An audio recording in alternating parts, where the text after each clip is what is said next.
আসসালামু আলাইকুম প্রিয় দর্শক, গাজী স্যাটেলাইট চ্যানেল লিমিটেডের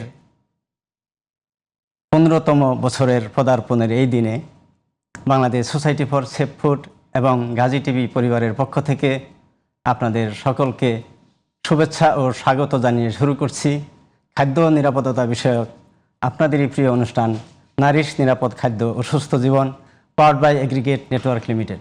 অনুষ্ঠানটির cosponsor Jims Tech International. আজ অনুষ্ঠানের 11তম পর্ব। আজকের আলোচ্য বিষয় নিরাপদ মৌসুমি ফল আমাদের করণীয়। দর্শক, বাজার জুড়ে এখন মৌসুমি ফুলের সমারোহ। ফল আমাদের পুষ্টির অন্যতম প্রধান উৎস।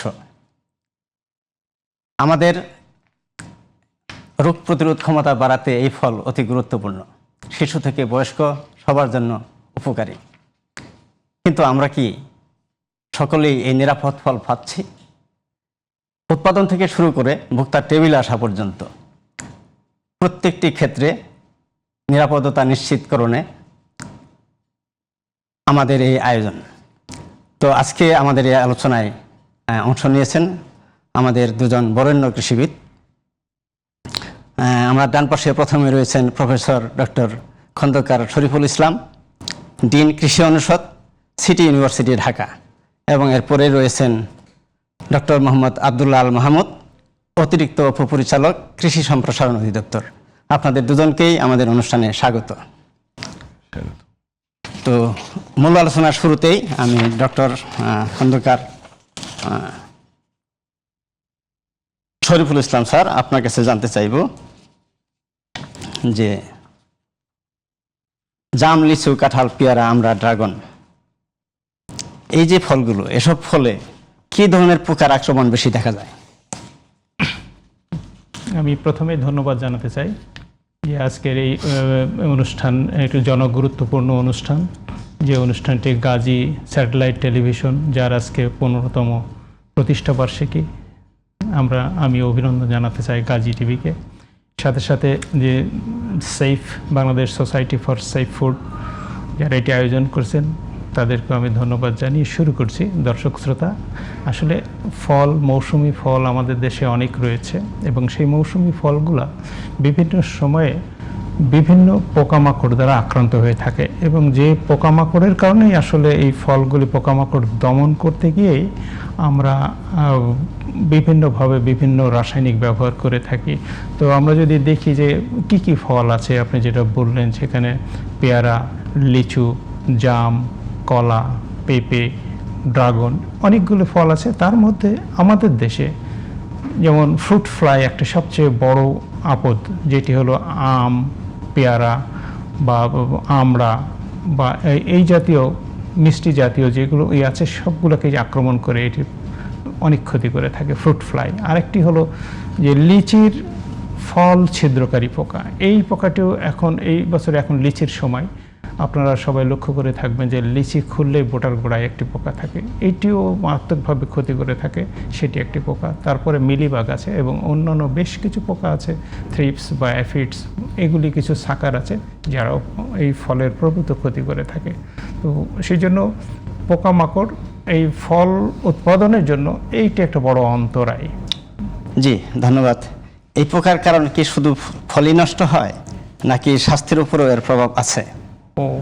পোকা আসলে এটি একটি প্রাণী এবং সেটি যে এখন আক্রমণ করে ফলের কিছু ক্ষতি হয় সেটা ঠিক আছে, কিন্তু এইটি স্বাস্থ্যের জন্য ক্ষতিকারক নয়। পোকা স্বাস্থ্যের জন্য যে পোকাগুলির নাম বলেছি, বিশেষ করে ফ্রুট ফ্লাই বা যেমন ফল ছিদ্রকারী পোকা, এগুলি স্বাস্থ্যের জন্য মোটেও ক্ষতিকারক নয়।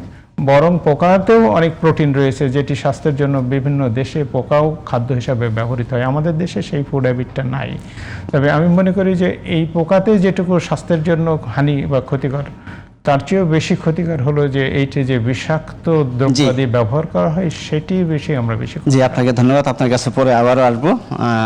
ডক্টর আব্দুল্লাহ আল মাহমুদ, আপনার কাছে জানতে চাইব যে আমাদের দেশীয় মৌসুমি ফল, আপনি জানেন যে জাম, লিচু, কাঁঠাল, আনারস, পেয়ারা, পেঁপে, কলা, ড্রাগন ফল সহ অনেক ধরনের ফল রয়েছে। দেশীয় ফল হিসেবে পুষ্টিগুণের দিক থেকে কতটা গুরুত্বপূর্ণ মনে করেন আপনি? ধন্যবাদ। আমি শুরুতেই Bangladesh society for safe food কর্তৃপক্ষ এবং জিটিপি কর্তৃপক্ষ, যাদের আজকে 15তম বর্ষে পদার্পণের প্রথম দিন, তাদেরকে ধন্যবাদ জ্ঞাপন করছি যে এইরকম একটি জনগুরুত্বপূর্ণ বিষয়ে অনুষ্ঠানের আয়োজন করছেন। সেই সাথে আমাকে এই অনুষ্ঠানে কথা বলার সুযোগ প্রদান করার জন্য আমি কৃতজ্ঞতা প্রকাশ করছি। আপনি যথার্থই বলেছেন যে আমাদের দেশি ফল বা মৌসুমী ফল প্রচুর পরিমাণে পুষ্টি সমৃদ্ধ, এবং ডাক ও খনার বচন আছে, ফলই বল, 12 মাসে 12 ফল, না খেলে যায় রসাতল। আসলে এগুলো যথার্থই, এবং এই ফলের পুষ্টিগুণের দিকে যদি তাকাই, আমি কাঁঠালের কথা যদি বলি, আমাদের জাতীয় ফল, এটার পুষ্টির সাথে তুলনা করার মতো আসলে দ্বিতীয় ফল নেই। কাঁচা পাকা উভয় অবস্থায় খাওয়া যায়। কাঁঠালের যে কাঁচা অবস্থায় ভেজিটেবল মিট বলে পৃথিবীর উন্নত দেশগুলোতে, এটা অত্যন্ত পুষ্টি সমৃদ্ধ এবং ব্যাপক চাহিদা রয়েছে। আবার কাঁঠালের বীজের যে পাউডার, এটা ইউরোপে তাদের স্যুপের ঘনত্ব বাড়ানোর কাজে ব্যবহার হয়। মূলত এটা ক্যান্সারের প্রতিরোধের ক্ষেত্রে মহা ঔষধ হিসেবে কাজ করে। আবার যদি জামের কথা বলি, জামে প্রচুর পরিমাণে অ্যান্টিঅক্সিডেন্ট আছে, এবং ডায়াবেটিক্স যারা পেশেন্ট আছেন আমাদের দেশে এখন যেহেতু অনেক, তারা জাম যদি খান সেক্ষেত্রে ডায়াবেটিসের জন্য উপকার হয়, এরকমও শোনা যায়। ঠিক একইভাবে আমি যদি পেয়ারার দিকে কথা বলি, তাহলে পেয়ারাতে প্রচুর পরিমাণে ভিটামিন সি আছে, এবং কোষ্ঠকাঠিন্য কিন্তু বয়স্ক এবং অনেক কম বয়সী মানুষের ক্ষেত্রেও এখন সমস্যা। পেয়ারা নিয়মিত খেলে কিন্তু কোষ্ঠকাঠিন্য থাকবে না। আনারসের কথা যদি বলি, প্রচুর পরিমাণে ভিটামিন সি আছে, এটাও হজমে সহায়ক। তারপরে আমি যদি কলার কথা বলি, পটাশিয়াম, ক্যালসিয়াম এগুলো আছে, যেগুলো আমাদের দেহের ইলেকট্রোলাইটের ব্যালেন্সের জন্য খুব ভালো কাজ করে। পেঁপেতে পেপেইন এনজাইম রয়েছে, যেগুলো আমাদের হজম শক্তি বাড়ায়। তাছাড়া কাঁচা পেঁপের যে কষ আমরা চিবিয়ে খাই, এটা খেলে পেটের অজীর্ণ, ক্ষুধামন্দা এগুলো থেকে শুরু করে চর্মরোগ সব কিছুতেই উপকার পাওয়া যায়। এমনকি ড্রাগন ফল যদি আপনি চিন্তা করেন, এটাও আমাদের এখন বর্তমানে দেশি মৌসুমী ফলেরই অন্তর্গত হয়ে গেছে অলরেডি। এটাতে প্রচুর পরিমাণে অ্যান্টিঅক্সিডেন্ট এবং ফাইবার রয়েছে, যা আমাদের রোগ প্রতিরোধ করে এবং আমাদের শরীরের বিষাক্ত যে বর্জ্য, এটা শরীর থেকে বের করে দিতে সহায়তা করে। এক কথায় বললে যে যত রকমের পুষ্টি উপাদান আছে, এটা vitamin A, vitamin B1, vitamin B2, ascorbic acid, sodium, potassium, phosphorus এবং কার্বোহাইড্রেট, চর্বি, পানি সব কিছুই ফলে বিদ্যমান। জি, ধন্যবাদ আপনাকে। আমরা যদি বলি তাহলে অবশ্যই স্থানীয় মৌসুমী ফল সাধারণত বিদেশি ফলের পিছনে না ছুটে আমরা আমাদের দেশীয় মৌসুমী ফলেই হতে পারে আমাদের সবচেয়ে বিকল্প। জি, ধন্যবাদ আপনাকে।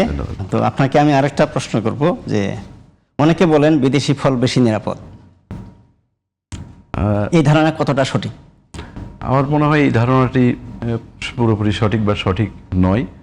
আসলে কোন ফল কতটুকু নিরাপদ, দেশি বা বিদেশি, এটার উপর এই মানদণ্ডের উপর নির্ভর করে না, বরং আমরা ফলটার উৎপাদন থেকে শুরু করে যে উত্তম কৃষি চর্চার মাধ্যমে উৎপাদন করেছি কিনা, সংগ্রহের ক্ষেত্রে কি কি ব্যবস্থাপনা গ্রহণ করেছি, তারপরে এটার যে পরিবহনের ক্ষেত্রে, সংরক্ষণের ক্ষেত্রে, এবং সর্বোপরি যে এটার বিপণনের ক্ষেত্রে যে ব্যবস্থাপনাগুলো গ্রহণ করি, এটার উপরই নির্ভর করে।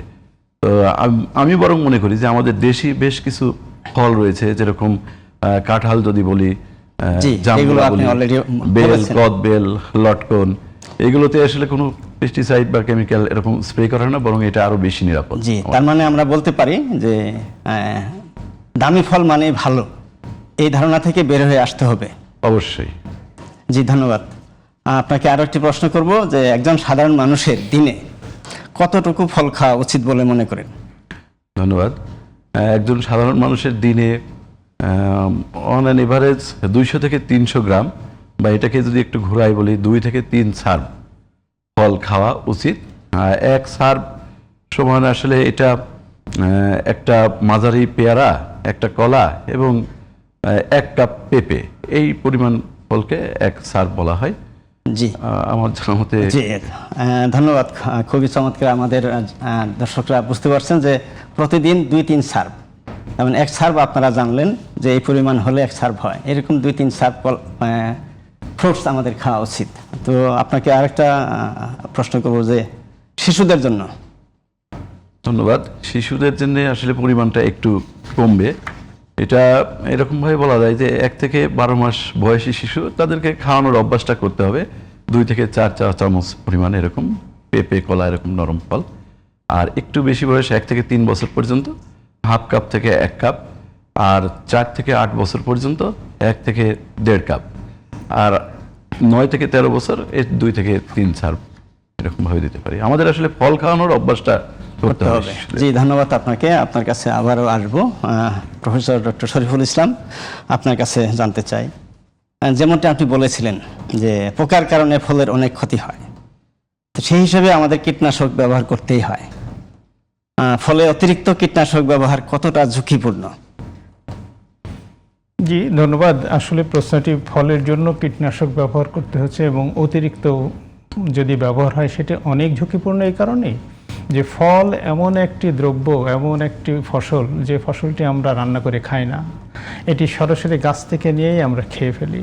অর্থাৎ এখানে কীটনাশক যেটুকু দেওয়া হবে সেটা ফলের উপরেই থাকবে, এটাকে রান্না করার সময় যেটুকু ডিগ্রেড হতো সেই সুযোগটুকু নাই।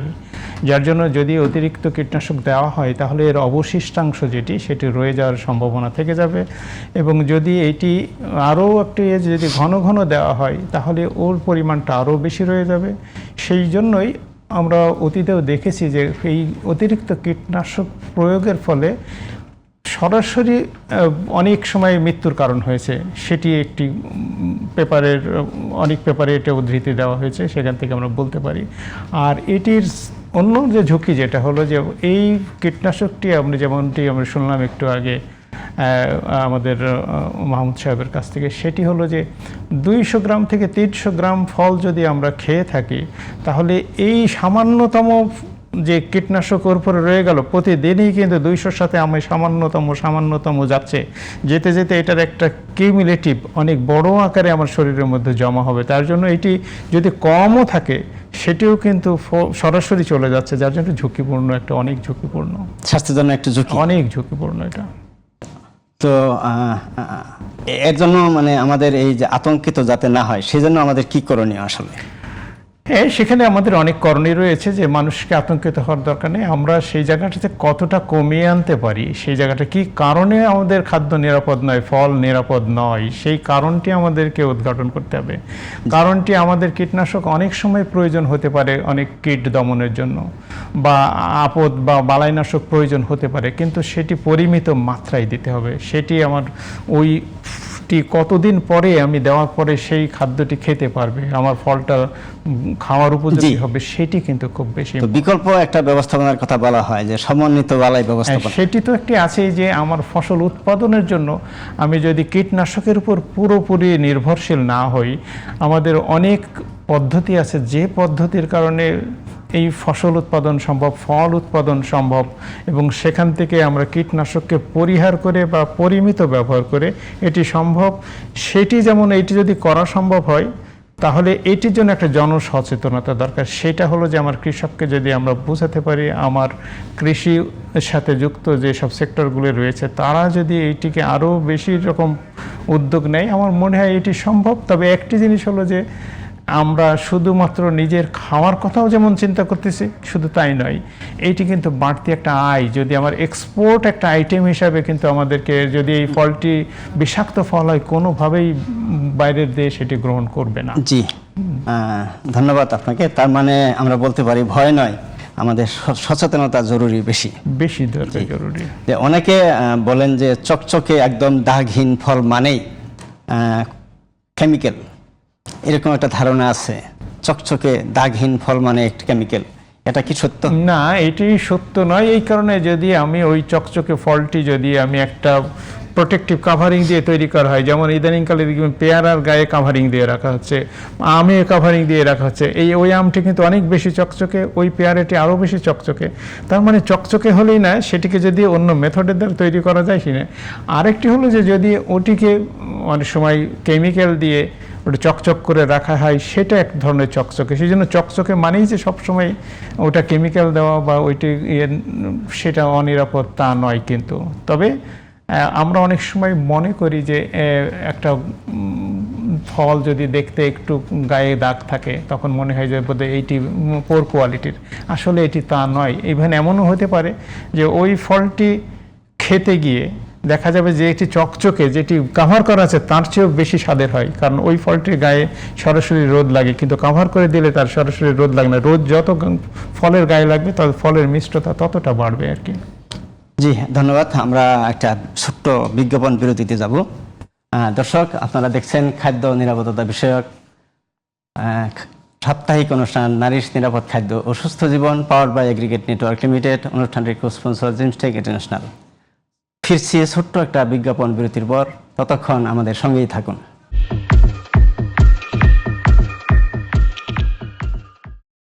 দর্শক, আপনারা দেখছেন খাদ্য নিরাপত্তা বিষয়ক সচেতনতামূলক সাপ্তাহিক অনুষ্ঠান নারীর নিরাপদ খাদ্য ও সুস্থ জীবন, powered by Aggregate Network Limited.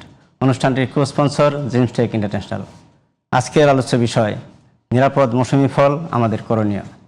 অনুষ্ঠানটির সার্বিক ব্যবস্থাপনায় Bangladesh society for safe food. বিরতির পর আবারও ডক্টর আব্দুল আল মাহমুদ, আপনার কাছে জানতে চাইব যে বাজারে অনেক সময় শুনি ফল কৃত্রিমভাবে পাকানো হয়, আসলে কোন ফলগুলোতে এই প্রবণতা বেশি দেখা যায়? ধন্যবাদ। আসলে কিছু অসাধু ব্যবসায়ী আছেন যারা তাদের অধিক মুনাফা লাভের জন্য অপরিপক্ক ফল সংগ্রহ করার পর তারা ক্ষতিকর কীটনাশক ব্যবহার করে পাকানোর চেষ্টা করেন। এক্ষেত্রে সাধারণত কলা, এখানে ক্যালসিয়াম কার্বাইড বা এগুলো দিলে তাদের পরিপক্কতাটা ত্বরান্বিত হয়। পেঁপের ক্ষেত্রেও দেখা যায়। তবে একটা বিষয় খুবই আমাদের পরিষ্কার, আসলে আমাদের যে মৌসুমি দেশি ফল, অন্য আরও যে ফলগুলো আছে, কাঁঠাল আছে, আনারস আছে, আমড়া আছে, লটকন আছে, জাম আছে, এইগুলো কিন্তু সেরকমভাবে মানে পাকানোর প্রয়োজন হয় না। তো এটাও আমাদের খেয়াল রাখতে হবে। আবার অনেক দেশ আছে কৃত্রিমভাবে পাকানোর, যে তারা মানে যে ইথিলিন বা এরকম জাতীয় ইয়া দিয়ে পাকায় আর কি, অনুমোদিত মাত্রায়। সুতরাং এখানে ভয়ের কোনো বিষয় নাই। আচ্ছা, তার মানে বুঝতে পারছি যে আসলে সব ফলই কৃত্রিমভাবে পাকানো হয় না। জি। তো আরেকটি প্রশ্ন সবচেয়ে বেশি আলোচনায় আসে, ক্যালসিয়াম কার্বাইড। আপনি একটু আগে বলতেছিলেন যে এটি কতটা ক্ষতিকর? ক্যালসিয়াম কার্বাইড আসলে নিরাপদ নয়। এই জন্য আমাদের বাংলাদেশে পেস্টিসাইড রেগুলেশন অ্যাক্ট অনুযায়ী ক্যালসিয়াম কার্বাইডের ব্যবহার কিন্তু নিষিদ্ধ। কারণ এই ক্যালসিয়াম কার্বাইডে আর্সেনিক এবং ফসফরাস হাইড্রোক্সাইড আছে, যা অত্যন্ত বিষাক্ত গ্যাস। আবার এই ক্যালসিয়াম কার্বাইডটা যদি পানির সংস্পর্শে আসে অ্যাসিটিলিন গ্যাস তৈরি করে, যেটা আমাদের মাথা ব্যথা, বমি বমি ভাব, তারপরে স্নায়বিক দুর্বলতা থেকে শুরু করে, এবং দীর্ঘমেয়াদী ব্যবহার করলে লিভার এবং কিডনির পুরো ইফেক্ট পড়ে। তো ক্যালসিয়াম কার্বাইড ব্যবহার করা উচিত নয়। তো নিরাপদ উপায়ে মানে রাইপেনিং এর কোনো পদ্ধতি অবশ্যই আছে। পৃথিবীর অনেক উন্নত দেশেও ব্যবহার করে ইথিলিন রাইপেনিং, যেটা অনুমোদিত মাত্রায় ব্যবহার করলে এটা আমরা ফল সংরক্ষণ করতে পারবো, পাকাইতে পারবো। আমি মনে করি যে এটা করা যায়। জি ধন্যবাদ। তার মানে আমাদের পাকানো যাবে, কিন্তু নিরাপদ পদ্ধতিতে পাকানো উচিত। তো একজন সাধারণ মানুষ কিভাবে বুঝবেন ফলটি স্বাভাবিকভাবে পেকেছে নাকি রাসায়নিক দিয়ে পাকানো? বাজারে গেলে আমরা কিভাবে বুঝবো? আবারও ধন্যবাদ। এটা আসলে বিষয়টা আগে প্রথমে আমি বলবো যে স্বাভাবিকভাবে পেকেছে না, মানে যে অস্বাভাবিক বা সন্দেহজনক কিছু লক্ষণ থাকে। যেরকম কলার ক্ষেত্রে যদি পুরা কলাটা একেবারে খুবই উজ্জ্বল চকচকে হলুদের মতো হয়ে গেছে, কিন্তু ভিতরে সেইভাবে সমভাবে পাকে নাই, কোনো জায়গাতে বেশি পাকছে বা কোনো জায়গাতে কাঁচা আছে, শক্ত আছে, এই ক্ষেত্রে বিষয়টা সন্দেহজনক হতে পারে। পেঁপের ক্ষেত্রেও বাইরের রং সমান হারে কালার হয়েছে, কিন্তু ভিতরে ওই রকমভাবে যদি দেখি যে একটা অংশ খুব শক্ত বা কমপ্লেক্স, সেক্ষেত্রে এরকম হতে পারে। কাঁঠালের ক্ষেত্রে সাধারণত হয় না, তারপরেও অনেক সময় কাঁঠাল ভাঙার পর দেখা যাচ্ছে যে উপরে হলুদ যে রংটা, এটা খুব সুন্দর আসছে, কিন্তু স্বাদহীন, গন্ধহীন, তখন বুঝতে হবে সন্দেহজনক। এরকমভাবে আনারসের ক্ষেত্রেও রংটা খুব ভালো আসছে, কিন্তু ভিতরে দেখা যাচ্ছে যে ভালোভাবে ইয়া হয় নাই। তবে একটা বিষয় এখানে মানে খেয়াল রাখা দরকার যে কিছু কিছু ফ্রুটিসে আছে ক্লাইমেট্রিক, যেগুলো আসলে সংগ্রহ করার পর আর পরিপক্কতার সুযোগ নেই। অনেক সময় গুজবও আছে যে এগুলো দেওয়া হয়, এরকম। জি, অনেক ধন্যবাদ আপনাকে। প্রফেসর ডক্টর শরীফুল ইসলাম, আপনার কাছে জানতে চাই ফল তোলার কতদিন আগে কীটনাশক বন্ধ রাখা উচিত? ধন্যবাদ আপনাকে। আসলে আমি ওই জায়গাটাই একটু ফিরে যেতে চাই যে আসলে আমরা যখন একটা ফল ম্যাচিউর হয়ে গেল, ওই ম্যাচিউরিটির লেভেলটা জাজ করে যদি আমরা ফলটা হারভেস্ট করি, তাহলে কিন্তু ফল আর ওই কেমিক্যাল দিয়ে ইথিলিন বা ক্যালসিয়াম কার্বনেট দেওয়ার প্রয়োজন হয় না। এই জায়গাটায় আমাদের মনিটরিং দরকার আছে যে কিছু অসাধু ব্যবসায়ী হোক, আর এখন অনেকগুলো ফলের বাগান ব্যবসায়ীদের আন্ডারে, তারা কিন্তু ওই আগে থেকে ফলগুলো হারভেস্ট করে নিয়ে এসে ওই কেমিক্যালটা দিচ্ছে, কিন্তু সামান্য অংশ। কিন্তু ওইটা যদি না দিত তাহলে কিন্তু ওটার সাইড ইফেক্টটা কি দেখেছেন যে ফলের একটু নিচ পর্যন্ত যায়, ইথিলিন কিন্তু খুব বেশি দূরে যেতে পারে না। তাতে হচ্ছে কি একটা অসমতা রয়ে যাচ্ছে, এই অসমতা থাকলে ফলের স্বাদও কিন্তু পাচ্ছে না। সেই জায়গাটায় আমাদের একটা খুব বড় জিনিস। তো আপনার প্রশ্নে আমি ফিরে আসি, সেটা হলো যে আমাদের কেমিক্যাল, আপনি মানে কীটনাশক কতদিন আগে বন্ধ করা? এইটি হলো যে এটা নির্ভর করে কি ধরনের কীটনাশক। এটা এক একটা কীটনাশকের এক একভাবে ওটাকে গ্রেডেশন করা আছে। কিছু কিছু কীটনাশক আছে তাদের এই যেটাকে অপেক্ষমান পিরিয়ডটা কম, আবার কিছু কিছু কীটনাশক আছে অপেক্ষমান পিরিয়ড, যেমন আপনাকে একটু বলি যে অনেক কীটনাশক, ডিডিটির নাম শুনেছেন আপনারা, আমরাও শুনেছি ডিডিটি কিন্তু এখনও যদি যেটি 50 বছর আগে কীটনাশক ব্যবহার করছে, কিন্তু এখনও ওই ডিডিটির যে অ্যাকশন রয়ে গেছে, তার মানেটা কিন্তু এটা লং লাইফ, এইটা কিন্তু অনেক বেশি আর কি। সেই জন্য কোন কীটনাশক সেটা আগে জানতে হবে, যে আমি যে কীটনাশকটা দিলাম এটি 7 দিনের মধ্যেই করা যাবে, কোন কীটনাশক 15 দিন পরে করা যাবে, কোন কীটনাশক আমার 10 দিন পরে করা যাবে, সেইটা না জেনে আমাদের কৃষকরা যেটা অনেক সময় এটা জানে না। তার কারণটাই হলো যে তারা হয়তো আজকে দিচ্ছে 5 দিনের মধ্যে, কিন্তু এটা দরকার ছিল 15 দিন, এটা দরকার ছিল 10 দিন। সেইটাকে খুবই ক্লিয়ার আইডিয়া আমাদের তাদেরকে দিতে হবে যে যদি এই কীটনাশকটি ব্যবহার করা হয় তাহলে এটি অবশ্যই তার অপেক্ষমান পিরিয়ড, প্রি হারভেস্টিং যেটা, সেটা 10 দিন বা 7 দিন বা in general at least 7 days, 7 to 10 days, এটি হলো 7 থেকে 10 দিন, এটা মানতে হবে। কিন্তু সেটি না মানা হলেই আমাদের স্বাস্থ্যের জন্য এটি বিরাট ঝুঁকির কারণ হয়ে যায়। জি, ধন্যবাদ আপনাকে। তার মানে আমাদের এই বিষয়ে খুবই সতর্ক থাকতে হবে আমাদের, বিশেষ করে বালাইনাশক ব্যবহারের ক্ষেত্রে লেভেলে উল্লেখিত যে বিষয়গুলো আছে, withdrawal period, pre harvesting period maintain করতে হবে। আরেকটি জিনিস আমি এর সাথে অ্যাড করে দিই, সেটা হলো যে কৃষকরা কিন্তু এই কিছু কিছু বালাইনাশক যেভাবে হোক তাদের হাতে চলে আসতেছে, যে বালাইনাশকগুলো অনুমোদিত নয় এবং সেখানেও লেখা নাই ওইটা কতদিন, ওই যে প্রি হারভেস্ট পিরিয়ড, যার জন্য আমাদের স্বাস্থ্যের জন্য আরেকটা হুমকি হয়ে যাচ্ছে ওই কীটনাশক। জি, নিশ্চয় এই বিষয়টি কর্তৃপক্ষ দেখবেন। আরেকটি প্রশ্নে আসি যে মৌসুমি ফলে কীটনাশক দিয়ে পোকা দমনের বিকল্প মানে কিরকম হতে পারে, বিকল্প আছে কিনা? হ্যাঁ, বিকল্প তো অবশ্যই আছে। মৌসুমি ফলের আগে প্রথমে জানতে হবে যে আমরা আগে আমাদের আলোচক উনি মাহমুদ ভালো মতো বলেছেন যে আসলে যে উত্তম কৃষি পরিচর্যা যেটা, সেটি একটা মানে প্রাইমারি স্টেজ, এটি ফলো করতে হবে।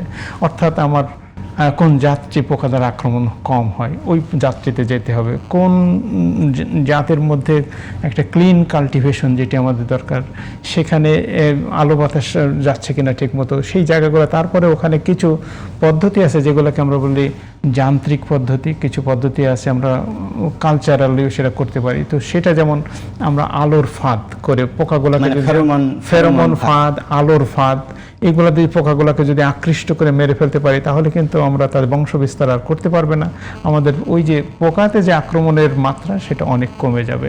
এইটি হলো আমাদের যে আমরা এই ফাঁদ ব্যবহার করে লিচু বা এই যে পেয়ারা, এখানে কিন্তু ফেরোমন ফাঁদ খুব ঢেকে রাখা একটা, ওটা তো কাভারিং, প্রোটেক্টিভ কাভারিং।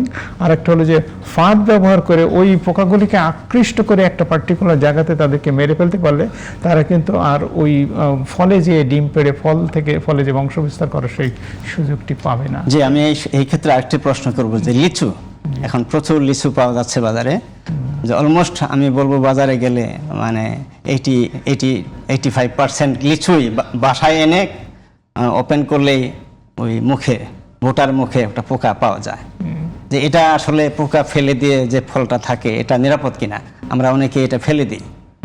আপনি যদি বলেন দর্শকদের জন্য, আমাদের জন্য এটা সহজ হতো। না, এইটি একটা জিনিস যে ফলের যে গোড়াটা এই গেছে ওই পোকাটির একটা জিনিস লক্ষ্য করে দেখবেন, সেটা বেশিরভাগ কিন্তু ওই বোটার কাছেই থাকে কনসেন্ট্রেটেড, সেটা কিন্তু বাইরে শ্বাসের মধ্যে খুব একটা আসে না, যার জন্য একটু যদি ওই বোটার জায়গাটুকু কোনোভাবে ছাড়িয়ে নিয়ে খাওয়া যায় এটি স্বাস্থ্যের জন্য কোনোভাবে ক্ষতিকর নয়। হ্যাঁ, তবে ওইটি আরও বেশি ক্ষতি হবে যদি ওই পোকাটি মারতে গিয়ে অতিরিক্ত কীটনাশক ব্যবহার করা হয়, সেটি অতিরিক্ত কেমিক্যাল যেটা আমরা বলছি যে বালাইনাশক, সেটি আমাদের জন্য ঝুঁকি। জি, তার মানে পোকা থাকলেই ফলটা অনিরাপদ এটা বলা যাবে না। না, তো আমরা ওই অংশটুকু ফেলে আমরা নিরাপদে খেতে পারি। জি, ধন্যবাদ। আমি ডক্টর আব্দুল আল মাহমুদ, আমাদের প্রোগ্রামের শেষের দিকে আসছি। দ্রুত একটু উত্তর চাই। জাম সাধারণত নিরাপদ ফল হিসেবে ধরা হয়, তবুও কি সতর্কতা জরুরি? আমি মনে করি যে সতর্কতা জরুরি, কারণ অনেক সময় জামে ধুলোবালি লেগে থাকতে পারে বা জীবাণু থাকতে পারে। আবার বর্তমানে একটি বিষয় খেয়াল করছেন যে ওই যে পাখি জামগুলোতে বসে বা লিচুর ক্ষেত্রে বাদুর বসে, এই যে তাদের লালা দিয়ে অনেক সময় শুনছি বর্তমানে রোটা ভাইরাস বা এগুলো হয়। তো আমার মনে হয় যে প্রবাহমান পানি দিয়ে ভালোভাবে ধুয়ে খেলে নিরাপদ। জি, ধন্যবাদ। কাঁঠাল কাটার সময় কি স্বাস্থ্যবিধি মানা উচিত?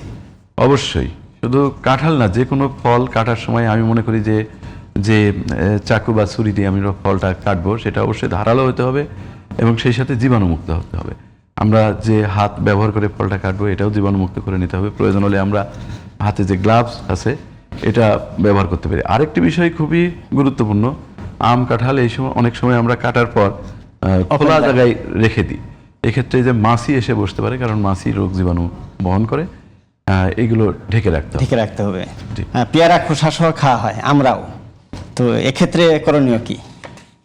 এক্ষেত্রে অনেক সময় পেয়ারা চাষ যারা কমার্শিয়ালি করে তারা ওই যে ব্যাগিংয়ের মাধ্যমে করলেও একটা সময় আছে যেখানে তারা একটা কীটনাশক প্রয়োগ করে, এটার অবশিষ্টাংশের প্রভাব থাকতে পারে। তাই আমি মনে করি প্রবাহমান পানিতে ধুয়ে ফেলা অথবা 15-20 মিনিট পানিতে চুবাই রাখার পর তারপরে তুলে যদি আমরা এটা খাই তাহলে তুলনাভাবে। জি, ধন্যবাদ। ড্রাগন ফল নিয়ে ধারণা কি? মানে ড্রাগন ফলটা মানে বিশেষ করে এতে বেশি কেমিক্যাল লাগে এরকম একটা ধারণা আছে, বাস্তবতা কি?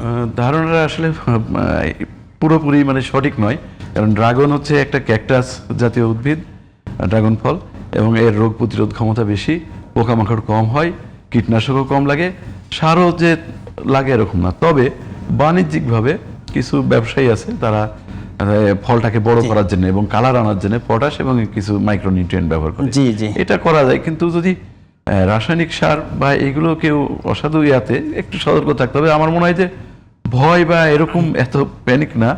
আপনাকে ধন্যবাদ। ধন্যবাদ প্রফেসর শরীফুল ইসলাম। নিরাপদ ফল উৎপাদনে কৃষক বাজার তদারকি ব্যবস্থা এবং ভোক্তার কি করণীয় সংক্ষেপে যদি বলেন, শেষের দিকে আছে। না, ধন্যবাদ। এটি একটি নিরাপদ ফল নিশ্চিত করতে হলে এটি শুধুমাত্র কারোর একার দায়িত্ব নয়, এই দায়িত্বটি কৃষককে আমরা দায়ী করতে পারবো না। এটি আমাদের সমন্বিত উদ্যোগ থাকতে হবে। কৃষকের জ্ঞানের কিছুটা অভাব থাকতে পারে, কৃষক কোনো ইনফ্লুয়েসড হতে পারে যে আমি বেশি ভালো বা পোকা ছাড়া বা অসুখ বিসুখ মুক্ত একটা ফল তৈরি করতে চাই, সেই জন্য সে অনেক সময় ঝুঁকে পড়তে পারে কোনো একটা সিদ্ধান্তে।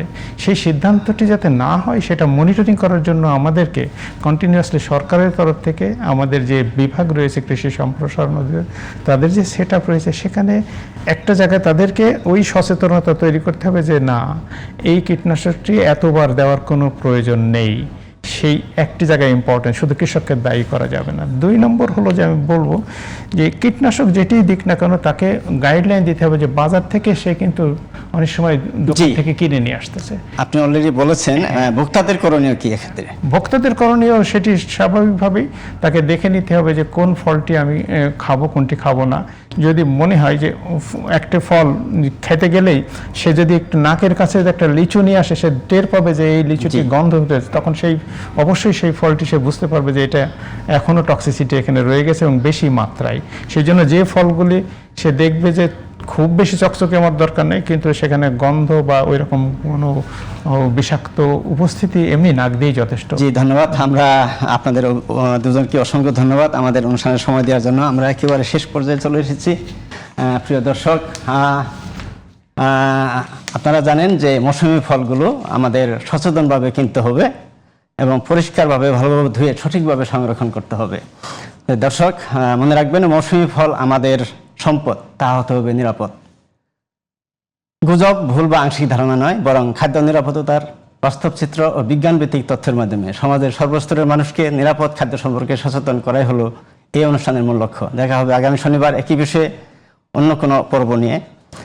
সে পর্যন্ত আমাদের সাথে আপনারা থাকুন, সুস্থ থাকুন, নিরাপদ থাকুন। আল্লাহ হাফেজ।